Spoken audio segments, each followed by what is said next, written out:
STF ਦੀ report ਨੂੰ ਲੈ ਕੇ ਕਿ ਉਹ ਜਨਤਕ ਹੁਣ ਤੱਕ ਕਿਉਂ ਨਹੀਂ ਕੀਤੀ। ਵੱਡੀ ਖਬਰ ਦੇ ਨਾਲ ਸ਼ੁਰੂਆਤ ਕਰਨ ਜਾ ਰਹੇ ਨਵਜੋਤ ਸਿੰਘ ਸਿੱਧੂ ਨੇ ਪ੍ਰੈਸ ਕਾਨਫਰੰਸ ਕਰਕੇ ਆਪਣੀ ਸਰਕਾਰ ਨੂੰ ਦੋ ਟੁਕੜ ਸ਼ਬਦਾਂ ਦੇ ਵਿੱਚ ਕਹਿ ਦਿੱਤਾ ਹੈ ਕਿ ਜਾਂ ਤਾਂ ਇਹ ਅਫਸਰ ਚੁਣ ਲਓ ਜਾਂ ਫਿਰ ਪੀਪੀਸੀਸੀ ਦਾ ਪ੍ਰਧਾਨ ਕੰਪਰੋਮਾਈਜ਼ਡ ਅਫਸਰ ਚੁਣ ਲਵੋ। ਇਹ ਤੁਹਾਡੀ ਹੁਣ ਮਰਜ਼ੀ ਹੈ ਕਿ ਜਾਂ ਤਾਂ ਕੰਪਰੋਮਾਈਜ਼ਡ ਅਫਸਰ ਚੁਣ ਲਵੋ ਜਾਂ ਫਿਰ ਤੁਸੀਂ ਪੀਪੀਸੀਸੀ ਦਾ ਪ੍ਰਧਾਨ ਚੁਣ ਲਵੋ। ਇਨਸਾਫ ਦੇਣ ਦੀ ਥਾਂ ਮੁਲਜ਼ਮਾਂ ਦੀ ਢਾਲ ਬਣ ਰਹੀ ਹੈ ਸਰਕਾਰ। ਸਿੱਧੂ ਨੇ ਤਿੱਖੇ ਸ਼ਬਦੀ ਹਮਲੇ ਇੱਕ ਵਾਰ ਫਿਰ ਤੋਂ ਆਪਣੀ ਸਰਕਾਰ ਦੇ ਉੱਤੇ ਕੀਤੇ ਨੇ, ਖਾਸ ਤੌਰ ਤੇ ਬੇਅਦਬੀ ਗੋਲੀकांड ਦੇ ਮੁੱਦੇ ਉੱਤੇ ਤੇ ਨਾਲ ਹੀ ਡਰੱਗਸ ਕੇਸ ਦੇ ਵਿੱਚ ਸਿੱਧੇ ਤੌਰ ਤੇ ਗੋਲੀकांड ਮਾਮਲੇ ਦੇ ਉੱਤੇ ਵੀ ਸਿੱਧੂ ਦੇ ਵੱਲੋਂ ਸਵਾਲ ਚੁੱਕੇ ਗਏ ਕਿ ਇਕਬਾਲਪ੍ਰੀਤ ਸਿੰਘ ਸਹੋਤਾ ਜਿਨ੍ਹਾਂ ਨੂੰ ਪੰਜਾਬ ਦਾ ਡੀਜੀਪੀ ਲਗਾ ਦਿੱਤਾ ਗਿਆ ਹੈ ਉਹ ਤਾਂ ਐਸਆਈਟੀ ਨੂੰ ਹੈਡ ਕਰ ਰਹੇ ਸੀ 2015 ਦੇ ਵਿੱਚ। ਸਿੱਧੂ ਦਾ ਇਲਜ਼ਾਮ ਹੈ ਕਿ ਉਸ ਐਸਆਈਟੀ ਦੇ ਵੱਲੋਂ ਇਕਬਾਲਪ੍ਰੀਤ ਸਿੰਘ ਸਹੋਤਾ ਜਿਸ ਦੀ ਅਗਵਾਈ ਕਰ ਰਹੇ ਸੀ ਉਸ ਐਸਆਈਟੀ ਦੇ ਵੱਲੋਂ ਸੁਖਬੀਰ ਸਿੰਘ ਬਾਦਲ ਉਸ ਸਮੇਂ ਦੇ ਗ੍ਰਹਿ ਮੰਤਰੀ ਨੂੰ ਕਲੀਨ ਚਿਟ ਦੇ ਦਿੱਤੀ ਗਈ ਸੀ ਉਹਨਾਂ ਮਾਮਲਿਆਂ ਦੇ ਵਿੱਚ। ਤਾਂ ਵੱਡੀ ਖਬਰ ਅੱਜ ਦੇ ਦਿਨ ਦੀ ਇੱਕ ਵਾਰ ਫਿਰ ਤੋਂ ਚੰਨੀ ਸਰਕਾਰ ਦੇ ਉੱਤੇ ਨਵਜੋਤ ਸਿੰਘ ਸਿੱਧੂ ਸਿੱਧੇ ਨਿਸ਼ਾਨੇ ਸਾਧ ਰਹੇ ਨੇ। ਸਿੱਧੂ ਇੱਕ ਵਾਰ ਫਿਰ ਤੋਂ ਕਹਿ ਰਹੇ ਨੇ ਕਿ ਚੰਨੀ ਸਰਕਾਰ, ਹਾਲਾਂਕਿ ਉਹ ਨਾਮ ਨਹੀਂ ਲੈ ਰਹੇ ਸਿੱਧਾ ਚੰਨੀ ਸਰਕਾਰ ਦਾ, ਪਰ ਕਹਿ ਰਹੇ ਕਿ ਜਿਹੜੇ ਸਰਮਾਏਦਾਰ ਲਗਾ ਦਿੱਤੇ ਗਏ ਉਹਨਾਂ ਨੂੰ ਪੁੱਛੋ ਜਾ ਕੇ ਅੱਜ ਕੀ 50 ਦਿਨਾਂ ਦੇ ਵਿੱਚ ਉਹਨਾਂ ਨੇ ਕੀ ਕਰ ਲਿਆ।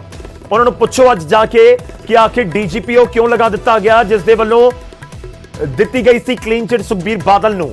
ਸਾਬਕਾ ਡੀਜੀਪੀ ਸੁਮੇਧ ਸੈਣੀ ਦੀ ਬਲੈਂਕਟ ਬੇਲ ਦੇ ਉੱਤੇ ਵੀ ਨਵਜੋਤ ਸਿੰਘ ਸਿੱਧੂ ਨੇ ਸਵਾਲ ਚੁੱਕੇ ਨੇ। ਸਿੱਧੂ ਕਹਿ ਰਹੇ ਨੇ ਇਨਸਾਫ ਦੇਣ ਦੀ ਥਾਂ ਮੁਲਜ਼ਮਾਂ ਦੀ ਢਾਲ ਬਣੀ ਹੈ ਸਰਕਾਰ। ਤੇ ਵੀ ਕਿਹਾ ਕਿ ਇੱਕ ਨੇ ਕਲੀਨ ਚਿਟ ਦਿੱਤੀ, ਦੂਜੇ ਨੇ ਬਲੈਂਕਟ ਬੇਲ ਦਵਾਈ ਹੈ। ਕਿਵੇਂ ਮਿਲੇਗਾ ਗੋਲੀकांड ਮਾਮਲੇ ਦੇ ਵਿੱਚ ਇਨਸਾਫ? ਕਲੀਨ ਚਿਟ ਕਿਸਨੇ ਦਿੱਤੀ? ਸਿੱਧੂ ਦਾ ਇਲਜ਼ਾਮ ਹੈ ਕਿ ਇਕਬਾਲਪ੍ਰੀਤ ਸਿੰਘ ਸਹੋਤਾ ਨੇ ਐਸਆਈਟੀ ਦੇ ਹੈੱਡ ਹੋਣ ਦੇ ਨਾਤੇ ਕਲੀਨ ਚਿਟ ਦਿੱਤੀ ਸੁਖਬੀਰ ਸਿੰਘ ਬਾਦਲ ਨੂੰ, ਜਦਕਿ ਦੂਜੇ ਪਾਸੇ ਏਜੀ ਦਾ ਜ਼ਿਕਰ ਕਰ ਰਹੇ ਨੇ ਕਿ ਸਾਬਕਾ ਡੀਜੀਪੀ ਸੁਮੇਧ ਸਿੰਘ ਸੈਣੀ ਦੀ ਪੈਰਵੀ ਕੀਤੀ ਗਈ। ਅਦਾਲਤ ਦੇ ਵਿੱਚ ਏਜੀ ਜੋ ਇਸ ਸਮੇਂ ਪੰਜਾਬ ਦੇ ਹੈਗੇ ਨੇ ਏਪੀਐਸ ਦਿਓਲ, ਉਹਨਾਂ ਦੇ ਵੱਲੋਂ ਤੇ ਏਪੀਐਸ ਦਿਓਲ ਦੇ ਵੱਲੋਂ ਕੀਤੀ ਗਈ ਪੈਰਵੀ ਦੀ ਵਜ੍ਹਾ ਦੇ ਨਾਲ ਸੁਮੇਧ ਸਿੰਘ ਸੈਣੀ ਨੂੰ ਬਲੈਂਕਟ ਬੇਲ ਮਿਲ ਗਈ। ਤਾਂ ਇੱਕ ਨੇ ਕਲੀਨ ਚਿਟ ਦਵਾ ਦਿੱਤੀ, ਦੂਜੇ ਨੇ ਬਲੈਂਕਟ ਬੇਲ ਦਵਾ ਦਿੱਤੀ। ਫਿਰ ਕਿਵੇਂ ਗੋਲੀकांड ਮਾਮਲੇ 'ਚ ਇਨਸਾਫ ਮਿਲੇਗਾ? ਬਲੈਂਕਟ ਬੇਲ ਦੇ ਖਿਲਾਫ ਪਟੀਸ਼ਨ ਕਿਉਂ ਨਹੀਂ ਪਾਈ ਗਈ? ਇਹ ਵੀ ਸਵਾਲ ਪੁੱਛ ਰਹੇ ਨੇ। 6 ਮਹੀਨੇ ਬਾਅਦ ਵੀ ਐਸਆਈਟੀ ਦੀ ਰਿਪੋਰਟ ਕਿੱਥੇ ਹੈ? ਇਹ ਵੀ ਸਵਾਲ ਪੁੱਛ ਰਹੇ ਨੇ ਨਵਜੋਤ ਸਿੰਘ ਸਿੱਧੂ। ਤੇ ਇਹ ਵੀ ਸਵਾਲ ਪੁੱਛ ਰਹੇ ਨੇ ਕਿ ਡਰੱਗ ਵਾਲੀ ਐਸਟੀਐਫ ਰਿਪੋਰਟ ਨੂੰ ਜਨਤਕ ਕਿਉਂ ਨਹੀਂ ਕੀਤਾ ਜਾ ਰਿਹਾ? ਸਰਕਾਰ ਨੂੰ ਕੰਮ ਕਰਨ ਤੋਂ ਕੌਣ ਰੋਕ ਰਿਹਾ ਹੈ?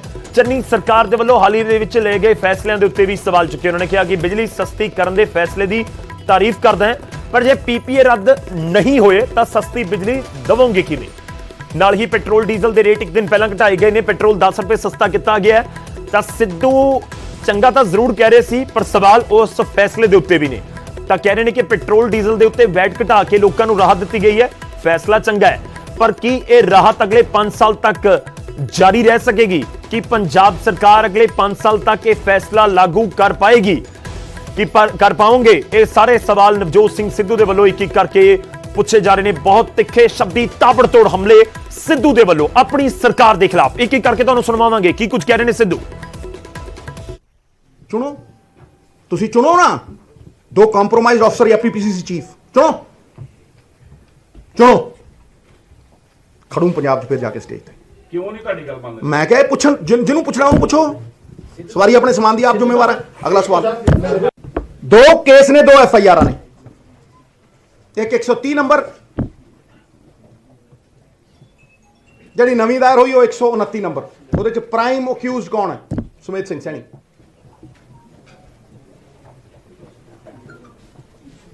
ਕਿਉਂ ਜੀ? 129 ਨੰਬਰ ਦੇ ਵਿੱਚ ਪ੍ਰਾਈਮ ਅਕਿਊਜ਼ਡ ਕੌਣ ਹੈ?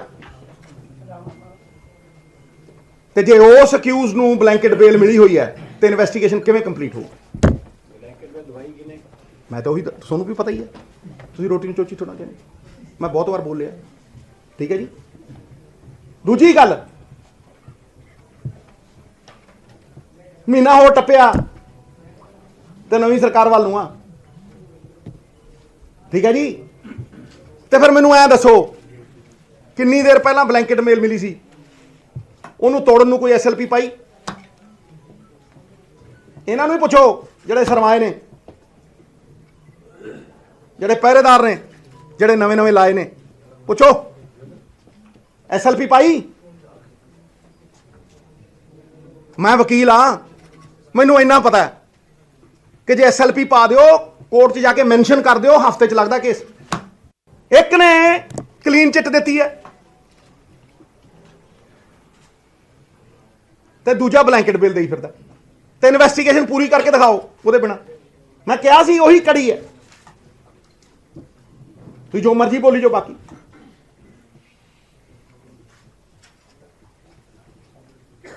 ਜਦੋਂ ਵਿਰੋਧ ਵੀ ਹੁੰਦੇ ਸੀ, ਜਦੋਂ 40 ਵਿਧਾਇਕ ਵੀ ਖੜਦੇ ਸੀ, ਉਹ ਕੀ ਕਹਿੰਦੇ ਸੀ ਵੀ ਸੁਮੇਧ ਸੈਣੀ ਦੇ ਘਰੇ ਡਾਂਗਾ ਮਾਰ ਕੇ ਆ ਗਏ। ਕੌਣ ਕਹਿੰਦਾ ਸੀ ਪੁੱਛੋ।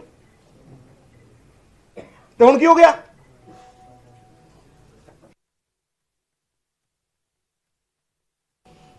ਮੈਂ ਕਹਿੰਦਾ ਠੋਕ ਕੇ ਤਾਰੀਫ ਕਰਦਾ। ਪੈਟਰੋਲ ਡੀਜ਼ਲ ਕਿਹਾ ਸੀ ਵੀ ਨੀਵਾਂ ਹੋਣਾ ਚਾਹੀਦਾ, ਨੀਵਾਂ ਹੋਇਆ, ਪਰ ਕੀ ਅਸੀਂ ਇਹਨੂੰ 5 ਸਾਲ ਲਈ ਸਸਟੇਨ ਕਰਾਂਗੇ?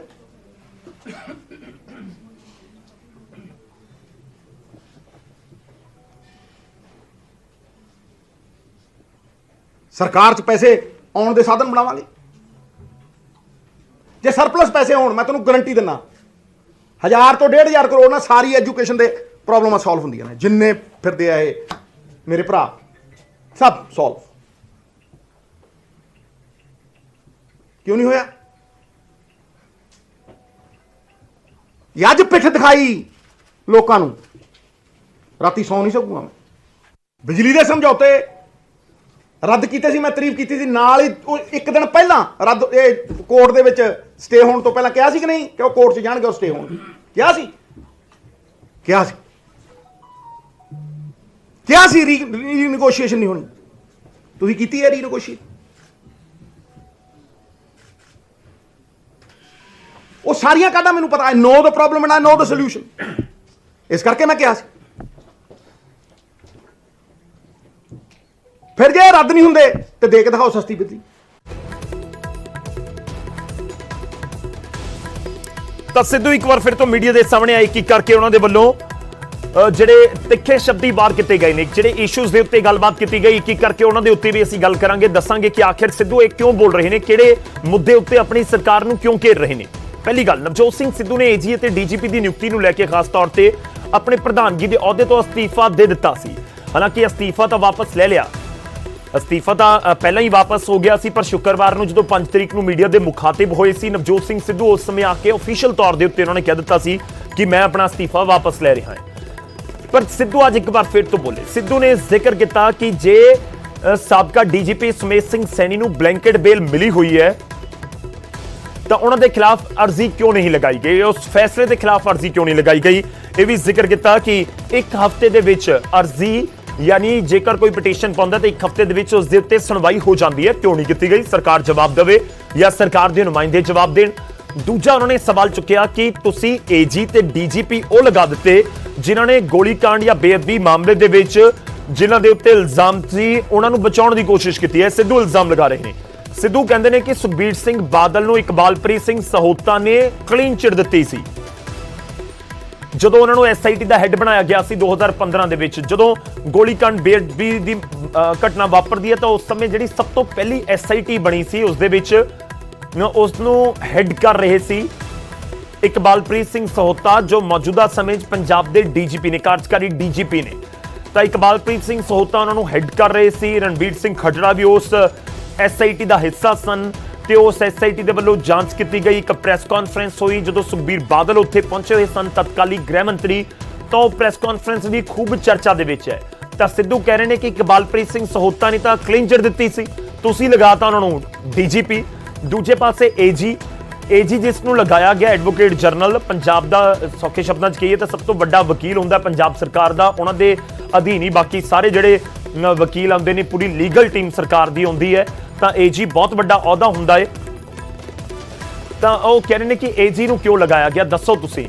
ਕਿ AG ਤਾਂ ਉਹੀ ਨੇ ਜਿਨ੍ਹਾਂ ਨੇ ਪੈਰਵੀ ਕੀਤੀ ਸੁਮੇਧ ਸਿੰਘ ਸੈਣੀ ਦੇ ਵਕੀਲ ਦੀ। ਸੁਮੇਧ ਸਿੰਘ ਸੈਣੀ ਨੂੰ ਬਲੈਂਕਟ ਬੇਲ ਮਿਲੀ ਹੋਈ ਹੈ ਅਦਾਲਤ ਤੋਂ। ਤਾਂ ਇਹੀ ਗੱਲ ਕਹਿੰਦੇ ਨਜ਼ਰ ਆਏ ਨੇ ਕਿ ਇੱਕ ਇਕਬਾਲਪ੍ਰੀਤ ਸਿੰਘ ਸਹੋਤਾ ਜਿਨ੍ਹਾਂ ਨੂੰ DGP ਲਗਾਇਆ, ਉਹਨਾਂ ਨੇ ਕਲੀਨ ਚਿਟ ਦਿਵਾ ਦਿੱਤੀ ਸੀ, ਤੇ ਦੂਜਾ AG ਜਿਸ ਨੂੰ ਲਗਾਇਆ APS ਦਿਓਲ, ਤੇ ਉਹਨਾਂ ਨੂੰ ਜੋ DGP ਸਾਬਕਾ DGP ਦੀ ਪੈਰਵੀ ਕਰਨ ਵਾਲੇ ਉਹਨਾਂ ਨੂੰ AG ਦਾ ਅਹੁਦਾ ਦਿੱਤਾ ਗਿਆ, ਯਾਨੀ ਜਿਨ੍ਹਾਂ ਨੇ ਬਲੈਂਕਟ ਬੇਲ ਦਵਾਈ ਸੀ। ਰੁਕ ਕਰਦੇ ਹਾਂ ਸਾਡੇ ਸਹਿਯੋਗੀ ਇਸ ਸਮੇਂ ਰੋਹਿਤ ਬੰਸਲ ਸਾਡੇ ਨਾਲ ਜੁੜ ਰਹੇ ਨੇ ਚੰਡੀਗੜ੍ਹ ਤੋਂ। ਪ੍ਰੈਸ ਕਾਨਫਰੰਸ ਚੰਡੀਗੜ੍ਹ ਦੇ ਵਿੱਚ ਹੋਈ ਹੈ, ਪੰਜਾਬ ਭਵਨ ਦੇ ਵਿੱਚ ਹੋਈ, ਜਿੱਥੇ ਨਵਜੋਤ ਸਿੰਘ ਸਿੱਧੂ ਨੇ ਇਹ ਪੂਰੇ ਤਿੱਖੇ ਸ਼ਬਦੀ ਹਮਲੇ ਕੀਤੇ ਨੇ। ਉਸ ਪ੍ਰੈਸ ਕਾਨਫਰੰਸ ਦੇ ਵਿੱਚ ਮੌਜੂਦ ਸਨ ਸਾਡੇ ਸਹਿਯੋਗੀ ਰੋਹਿਤ ਬੰਸਲ ਵੀ। ਮੈਂ ਰੋਹਿਤ ਦਾ ਰੁਖ ਕਰਦਾ। ਰੋਹਿਤ, ਆਪਣੀ ਪਹਿਲਾਂ ਵੀ ਗੱਲ ਹੋ ਰਹੀ ਸੀ, ਤੁਸੀਂ ਜ਼ਿਕਰ ਕਰ ਰਹੇ ਸੀ ਕਿ ਪੂਰੀ ਕਰੀਬ ਅੱਧੇ ਘੰਟੇ ਦੀ ਪ੍ਰੈਸ ਕਾਨਫਰੰਸ ਇੱਕ ਪਾਸੇ ਤੇ ਐਂਡ ਵਾਲੇ 2 ਮਿੰਟ ਇੱਕ ਪਾਸੇ। ਤਾਂ ਸ਼ੁਰੂਆਤ ਮੈਂ ਇੱਥੋਂ ਹੀ ਕਰਦਾ ਕਿ ਜੋ ਜ਼ਿਕਰ ਕੀਤਾ ਕਿ ਕੰਪਰੋਮਾਈਜ਼ਡ ਅਫਸਰ ਚੁਣ ਲਵੋ ਜਾਂ ਫਿਰ ਪੀਪੀਸੀਸੀ ਦਾ ਪ੍ਰਧਾਨ, यानी सिद्धू अज फिर कह गए कि अस्तीफा फिर पिया है, मैं कदे भी दे सकता है, अस्तीफे वाला बंब फिर दोबारा सुट्टिया जा सकता है। की निचोड़ कढ़िया जाए इस प्रेस कॉन्फ्रेंस का? हाँ जी बिल्कुल गौरव, जेकर जिस तरह तुसी जिक्र किया कि अंधा घंटा एक पासे और 2 मिनट एक पासे, नवजोत सिंह सिद्धू 2-3 चीज़ां बिल्कुल स्पष्ट कर चुके हैं। पहली गल कि पीपीसी प्रेजिडेंट चुन लो या कंप्रोमाइज़ करने वाले, कहने का भाव है कि समझौता करने वाले अफसर चुन लो। और समझौता करने वाले अफसर किन्हों कह रहे हैं? डीजीपी पंजाब नूं और एजी पंजाब नूं। एजी पंजाब जिहड़े किसी समय सुमेध सैनी के वकील के तौर पर कोर्ट के विच पेश होंदे आए आ, और इस तो इलावा उन्हां दे वल्लों जिहड़ी साफ तौर पर सुमेध सैनी के जदों पेश होंदे सी तां पंजाब सरकार के उत्ते सवाल चुकते जिहड़े एजी पंजाब आ दिखाई दिंदे सी। और सुमेध सैनी नूं ब्लैंकेट बेल दबाउण वाले भी उही व्यक्ति ने जिहड़े अज पंजाब के एजी ने। दूजे पासे 2015 दे विच जदों बेअदबी कांड हुंदा तां उस तो बाद एक जांच टीम बनाई जाती है। नवजोत सिंह सिद्धू का कहना कि उसे जांच टीम के जिहड़े मुखी सीगे उस समय जिहड़े अज पंजाब के डीजीपी लगा दिते गए ने। और इस तो इलावा उन्होंने उस समय के डीजीपी सुमेध सिंह सैनी नूं जिहड़ी क्लीन चिट दित्ती सी तां दोने ये अधिकारी ने जिहड़े किसी समय सुमेध सैनी के पक्ष विच भुगतदे आए ने। एक ने सुमेध सिंह सैनी नूं बेल दवाई तां दूजे ने सुमेध सिंह सैनी नूं क्लीन चिट दित्ती। और जिहड़ा बेअदबी दा जां असीं कह लईए गोली कांड की जिहड़ी गल कीती जांदी है, बाइबल कलां गोली कांड की गल कीती जांदी है, तां गोली कांड के जिहड़े मुख आरोपियों के विचों वो कहंदे ने कि सुमेध सिंह सैनी है। सुमेध सिंह सैनी तो ही पुछगिछ की जाएगी, उस तो बाद ही जिहड़ी तमाम गलबात सामने आ सकती है। पर सुमेध सिंह सैनी तो पुछगिछ करनी जां उसनूं जांच दे विच शामिल करवाउणा आसान काम नहीं है, क्योंकि 2 व्यक्ति उही ने जिन्हां दे करके अज सुमेध सिंह सैनी आजाद घुम रहा। इन्हां 2 व्यक्तियों के करके ही, क्योंकि एक ने ब्लैंकेट बिल दवाई। और अगली गल जिहड़ी अखीर दे विचों आके कहंदे ने कि मेरे कोले पावर नहीं है, मेरे कोले कोई प्रशासनिक पावर नहीं है जिस दे नाल मैं काम कर सकां। जिहड़े 40 MLA किसी समय कैप्टन अमरिंदर सिंह दी सरकार दे समय सवाल चुकते सी, जिहड़े कहंदे सी कि सुमेध सिंह सैनी नूं गिरफ्तार क्यों नहीं किया जा रहा। तुहाडे याद होएगा कि एक रात सुमेध सिंह सैनी दे घर रेड हुंदी है, पर पुलिस तमाम रात रेड जारी रखती है। उस तो बाद भी सुमेध सिंह सैनी नूं गिरफ्तार नहीं किया जाता। तां कांग्रेस के MLA कहंदे नजर आए सी कि गमलिਆਂ की तलाशी ली जा रही सी, कोठियां की तलाशी ली जा रही सी, पुलिस हवा च डांगा मार रही है, एक दिखावा कर रही है। तो उन्होंने कहा कि हुण तां सरकार अगली आ चुकी है, हुण तां चन्नी दी सरकार एक तरीके नाल आ चुकी है। बेशक वो किसी का भी नाम लेंदे नहीं सामने आए, पर साफ तौर पर जिहड़े सवाल सी वो एजी पंजाब, डीजीपी पंजाब चरणजीत सिंह चन्नी और इस तो इलावा सीधे सुखजिंदर सिंह रंधावा ते चुकते आए कि पुलिस डिपार्टमेंट का एक काम है कि किस तरह जी जांच आ उसनूं पूरा करना। तो जिहड़े सुखजिंदर सिंह रंधावा किसी समय नवजोत सिंह सिद्धू के नाल खड़े दिखाई देंदे सी, अजकल उन्हां दियां भी लग रही कि नवजोत सिंह सिद्धू के नाल दूरियां पै गईयां ने। एक सवाल जो सीधे तौर पर किया गया कि की लग रहा तुहानूं कि जिहड़ी चरणजीत चन्नी और सुखजिंदर सिंह रंधावा सीधा काम नहीं कर रहे, तो उन्होंने कहा कि मैं किसी का नाम नहीं लै रहा, मैं किसी सरकार ते आरोप नहीं लगा रहा, मैं तो पिछले 5 सालों तो मुद्दे चुकदा आ रहा। जिस समय तो यह बेअदबी हुई है मैं तो अकालियां तो लग के अज तक ये मुद्दे चुकदा है। पर बेशक नवजोत सिंह सिद्धू किसी का नाम नहीं लै रहे, पर सीधे जिहड़े सवाल ने वो अपनी ही सरकार ते चुकते आए ने। पिछली प्रैस कॉन्फ्रेंस की गल कर ली, उस दे विच भी एक गल साफ तौर पर कही कि 50 दिन पूरे हो चुके हैं सरकार बनी नूं लगभग, पर 50 दिनों के विच कोई एक काम दसो कि डीजीपी और एजी पंजाब दे वल्लों कीता गया होवे। दूजे पासे जदों गल कीती जांदी है बेअदबीआं दे मुद्दे दी, तां एक तुहाडे भी याद होगा कि एक जांच रिपोर्ट नूं पहले ही हाई कोर्ट दे वल्लों रद्द किया गया सी और कहा गया सी कि नवीं जांच टीम बनाई जाए और वो इस पूरी चीज़ की इन्वेस्टिगेशन करे और 6 महीनों के अंदर अंदर जिहड़ी इन्वेस्टिगेशन पूरी होकर कोर्ट दे विच सबमिट करवाई जाए और सरकार की उस दे विच कोई दखल अंदाजी नहीं होएगी। तो उस जांच टीम नूं बनी हुई नूं भी अज 6 महीने 1 दिन हो चुका है, पर की सुप्रीम कोर्ट की जिहड़ी गल हैगी वो जिहड़ी माफ करना हाई कोर्ट की जिहड़ी गल है कि उस नूं मन्निया गया। तो सीधा नवजोत सिंह सिद्धू ने अपनी सरकार ते सवाल चुके ने कि कोर्ट का काम सबूतों के आधार पर कोई भी जिहड़ा फैसला सुनाना हुंदा है, जेकर सबूत ही सही पेश नहीं किए जाएंगे, जे जांच ही सही नहीं की जाएगी, तो किस तरह से उम्मीद कर सकते हैं कि कोर्ट के विच जिहड़ी इस चीज़ का इंसाफ हैगा वो मिल पाएगा। जी गौरव, ठीक है, मैं तुहाडे कोल वापस आना है। इस पूरे मुद्दे उत्ते गलबात जारी रहेगी, पर एक पासे नवजोत सिंह सिद्धू सरकार दे उत्ते सवाल चुक रहे हैं, पर कुछ ही समय दे विच तुहानूं बयान सुणवावांगे। तहलका मचाउण वाला बयान है जो नवजोत सिंह सिद्धू ने सरकार नूं लैके दिता है, मुख्यमंत्री नूं लैके दिता है। ਕਿ ਆਖਿਰ ਇੰਨੀਆਂ ਦੂਰੀਆਂ ਹੁਣ ਕਿਉਂ ਹੋ ਰਹੀਆਂ ਨੇ। ਨਵਜੋਤ ਸਿੰਘ ਸਿੱਧੂ ਆਪਣੀ ਸਰਕਾਰ ਦੇ ਉੱਤੇ ਦੋ ਟੁਕ ਸ਼ਬਦਾਂ ਦੇ ਵਿੱਚ ਹਮਲਾਵਰ ਹੁੰਦੇ ਹੋਏ ਨਜ਼ਰ ਆ ਰਹੇ ਨੇ। ਕੁਝ ਹੀ ਪਲਾਂ ਦੇ ਵਿੱਚ ਸਿੱਧੂ ਦਾ ਉਹ ਬਿਆਨ ਤੁਹਾਨੂੰ ਅੱਜ ਦੀ ਪ੍ਰੈਸ ਕਾਨਫਰੰਸ ਦੇ ਵਿੱਚੋਂ ਸੁਣਵਾਵਾਂਗੇ, ਜਿਸ ਬਿਆਨ ਨੇ ਖੂਬ ਸਵਾਲ ਚੁੱਕ ਦਿੱਤੇ ਨੇ ਕਿ ਚੰਨੀ ਤੇ ਸਿੱਧੂ ਦੇ ਵਿਚਾਲੇ ਕਿ ਆਲ ਇਜ਼ ਵੈਲ ਨਹੀਂ, ਕਿ ਆਲ ਇਜ਼ ਵੈਲ ਵਾਲਾ ਕੋਈ ਵੀ ਪੁਆਇੰਟ ਨਹੀਂ, ਕਿ ਆਉਣ ਵਾਲੇ ਦਿਨਾਂ ਦੇ ਵਿੱਚ ਵੀ ਆਲ ਇਜ਼ ਵੈਲ ਨਹੀਂ ਹੋ ਸਕੇਗਾ। ਤਾਂ ਨਵਜੋਤ ਸਿੰਘ ਸਿੱਧੂ ਆਪਣੀ ਸਰਕਾਰ ਦੇ ਉੱਤੇ ਹਮਲਾਵਰ ਹੁੰਦੇ ਹੋਏ ਨਜ਼ਰ ਆ ਰਹੇ ਨੇ। ਬਹੁਤ ਤਿੱਖੀਆਂ ਸ਼ਬਦੀ ਟਿੱਪਣੀਆਂ ਉਹਨਾਂ ਦੇ ਵੱਲੋਂ ਕੀਤੀਆਂ ਗਈਆਂ ਨੇ। ਸਰਕਾਰ ਦੀ ਮਨਸ਼ਾ ਦੇ ਉੱਤੇ ਵੀ ਸਵਾਲ ਚੁੱਕੇ ਨੇ। ਕੰਪਰਮਾਈਜ਼ਡ ਅਫਸਰਾਂ ਦਾ ਜ਼ਿਕਰ ਕਰ ਦਿੱਤਾ ਗਿਆ, ਤਾਂ ਉਹਨਾਂ ਨੂੰ ਚੁਣ ਲਓ ਜਾਂ ਮੈਨੂੰ ਚੁਣ ਲਓ, ਜਾਂ ਤਾਂ ਪ੍ਰਧਾਨ ਚੁਣ ਲਓ ਤੁਸੀਂ ਪੀਪੀਸੀਸੀ ਦਾ, ਜਾਂ ਫਿਰ ਏਜੀ ਡੀਜੀਪੀ ਜਿਹਨੂੰ ਲਗਾਇਆ ਗਿਆ ਉਹ ਚੁਣ ਲਵੋ। ਬੇਅਦਬੀ ਮੁੱਦੇ ਨੂੰ ਲੈ ਕੇ, ਗੋਲੀकांड ਮੁੱਦੇ ਨੂੰ ਲੈ ਕੇ, ਐਸਟੀਐਫ ਦੀ ਰਿਪੋਰਟ ਨੂੰ ਲੈ ਕੇ, ਬਲੈਂਕਟ ਬੇਲ ਦੇ ਖਿਲਾਫ ਅਰਜ਼ੀ ਨਾ ਪਾਉਣ ਨੂੰ ਲੈ ਕੇ, ਐਸਟੀਐਫ ਦੀ ਰਿਪੋਰਟ ਨਾ ਜਨਤਕ ਕਰਨ ਨੂੰ ਲੈ ਕੇ ਨਵਜੋਤ ਸਿੰਘ ਸਿੱਧੂ ਆਪਣੀ ਸਰਕਾਰ ਦੇ ਉੱਤੇ ਹਮਲਾਵਰ, ਬੇਹੱਦ ਹਮਲਾਵਰ ਨਜ਼ਰ ਆਏ ਨੇ। ਤੇ ਸਿੱਧੂ ਨੇ ਜੋ ਬਿਆਨ ਦਿੱਤਾ ਹੈ ਖਾਸ ਤੌਰ ਤੇ ਆਪਣੇ ਸੀਐਮ ਨੂੰ ਲੈ ਕੇ, ਉਸ ਦੇ ਉੱਤੇ ਤੁਹਾਨੂੰ ਜ਼ਰੂਰ ਦੱਸਾਂਗੇ ਕਿ ਆਖਿਰ ਕੀ ਕੁਝ ਕਿਹਾ ਗਿਆ ਹੈ ਨਵਜੋਤ ਸਿੰਘ ਸਿੱਧੂ ਦੇ ਵੱਲੋਂ। ਇਹ ਵੱਡੀ ਸਟੇਟਮੈਂਟ ਹੈ ਸਿੱਧੂ ਦੀ, ਜੋ ਕੁਝ ਹੀ ਪਲਾਂ 'ਚ ਤੁਹਾਡੀ ਟੀਵੀ ਸਕਰੀਨ ਦੇ ਉੱਤੇ ਹੋਏਗੀ ਕਿ ਆਖਿਰ ਸਿੱਧੂ ਇੰਨੇ ਜ਼ਿਆਦਾ ਆਪਣੀ ਸਰਕਾਰ ਦੇ ਉੱਤੇ ਸਵਾਲ ਕਿਉਂ ਚੁੱਕਣ ਲੱਗੇ ਨੇ। ਆਖਿਰ ਕਿਉਂ ਆਪਣੀ ਹੀ ਸਰਕਾਰ ਨੂੰ ਸਵਾਲਾਂ ਦੇ ਘੇਰੇ ਦੇ ਵਿੱਚ ਸਿੱਧੂ ਦੇ ਵੱਲੋਂ ਖੜਾ ਕੀਤਾ ਜਾ ਰਿਹਾ ਹੈ। ਤਾਂ ਇਸ ਦੇ ਉੱਤੇ ਹੀ ਅਸੀਂ ਤੁਹਾਨੂੰ ਬਿਆਨ ਸੁਣਵਾਵਾਂਗੇ। ਪਰ ਜਿਹੜੇ ਮੁੱਦੇ ਉੱਤੇ ਸਿੱਧੂ ਬੋਲੇ ਨੇ, ਖਾਸ ਤੌਰ ਤੇ ਮੁੱਖ ਮੰਤਰੀ ਦੇ ਅਹੁਦੇ ਨੂੰ ਲੈ ਕੇ, ਸੀਐਮ ਬਣਾਉਣ ਨੂੰ ਲੈ ਕੇ, ਕੈਪਟਨ ਤੋਂ ਬਾਅਦ ਜਦੋਂ ਸੀਐਮ ਚੰਨੀ ਨੂੰ ਲਗਾਇਆ ਗਿਆ ਉਸ ਨੂੰ ਲੈ ਕੇ ਸਿੱਧੂ ਨੇ ਕੀ ਬੋਲਿਆ ਉਹ ਅਸੀਂ ਤੁਹਾਨੂੰ ਅੱਗੇ ਸੁਣਵਾਵਾਂਗੇ। ਬਿਆਨ ਬਹੁਤ ਅਹਿਮ ਹੈ, ਖਾਸ ਤੌਰ ਤੇ ਜਿਹੜੇ ਕਾਂਗਰਸ ਦੇ ਵਰਕਰ ਨੇ ਉਹ ਬਹੁਤ ਧਿਆਨ ਨਾਲ ਸੁਣਨ ਕਿ ਆਖਿਰ ਅੰਦਰ ਕਾਂਗਰਸ ਦੇ ਕੀ ਚੱਲ ਰਿਹਾ ਹੈ। ਇਹ ਪੰਜਾਬ ਦੇ ਲੋਕਾਂ ਤੱਕ ਵੀ ਪਹੁੰਚੇਗਾ, ਕਿਉਂਕਿ ਜਦੋਂ ਖੁੱਲਮ ਖੁੱਲਾ ਆ ਕੇ ਕੋਈ ਪ੍ਰੈਸ ਕਾਨਫਰੰਸ ਕਰਕੇ ਨਵਜੋਤ ਸਿੰਘ ਸਿੱਧੂ ਆਪਣੀ ਹੀ ਸਰਕਾਰ ਨੂੰ ਘੇਰਦੇ ਨੇ, ਆਪਣੀ ਪਾਰਟੀ ਦੀ ਸਰਕਾਰ ਨੂੰ ਘੇਰਦੇ ਨੇ, ਤਾਂ ਫਿਰ ਸਵਾਲ ਤਾਂ ਉੱਠਦੇ ਨੇ।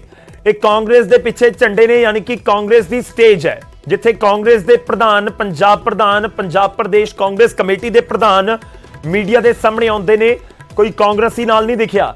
ਇੱਕ ਪਾਸੇ ਇੱਕ ਮੀਡੀਆ ਸਲਾਹਕਾਰ ਤਾਂ ਦੂਜੇ ਪਾਸੇ ਦੂਜਾ ਮੀਡੀਆ ਸਲਾਹਕਾਰ। 5 ਤਰੀਕ ਵਾਲਾ ਹੀ ਪੂਰਾ ਜਿਹੜੀ ਪਿਕਚਰ ਹੈ ਉਹ ਨਜ਼ਰ ਆਈ।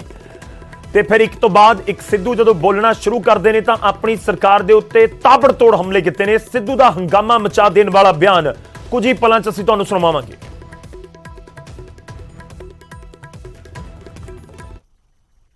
ਇੱਕ ਛੋਟੇ ਜਿਹੇ ਬ੍ਰੇਕ ਲਈ ਰੁਕਦੇ ਹਾਂ, ਵਾਪਸ ਆਵਾਂਗੇ ਉਸ ਬਿਆਨ ਦੇ ਨਾਲ ਜੋ ਨਵਜੋਤ ਸਿੰਘ ਸਿੱਧੂ ਵੱਲੋਂ ਦਿੱਤਾ ਗਿਆ ਹੈ ਆਪਣੀ ਸਰਕਾਰ ਨੂੰ ਲੈ ਕੇ।